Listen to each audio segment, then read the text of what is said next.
Force है गोल का wait भी नहीं ये लेंथ के बगैर ग्रेविटी पता क्या है, उसमें ग्रेविटी ज़्यादा रेट करेंगे उसका लेंथ ज़्यादा है। तो इस वजह से स्लो चल रहा है, इसलिए फास्ट चल रहा है। अभी देखा दो सेम हो गए, चल देखिए फिर चेंज लेंगे।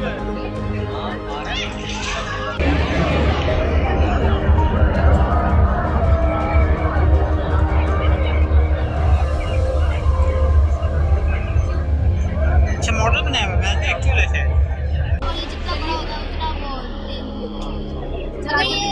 ये अगर 2 टाइम्स घूमेगा तो ये 10 टाइम्स।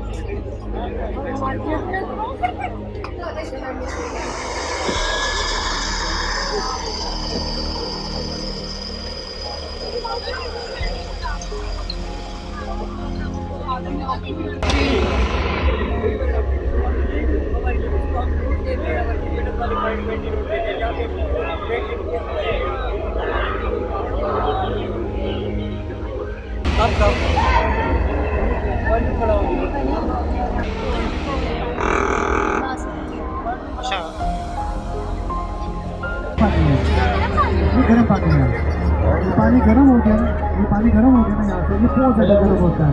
फिर इसको हम यहाँ पे पानी गर्म होता है, बाकी जो पेड़ लगे हुए हैं इस गर्म पानी को हम ऐसे घुमाते रहते हैं और यहाँ पे इसकी एनर्जी निकाल लेते हैं। यहाँ से इसकी गर्मी को हम इसके ऊपर निकाल के दूसरे पानी को दे देते हैं। दूसरा पानी ये भी बहुत ज़्यादा टेम्परेचर होता है, बहुत प्रेशर होता है, ये जाता है यहाँ पे हम इस हाई प्रेशर पानी को जो प्रेशर बहुत ज़्यादा कम करते हैं प्रेशर ना, तो स्टीम बनता है एकदम स्पीड से। वो स्टीम जो है ना यहाँ पे टरबाइन को चलाती है, जो जोर से लगती है टरबाइन को जाती है और सही प्रोड्यूस होती है। बस ये प्रोसेस है।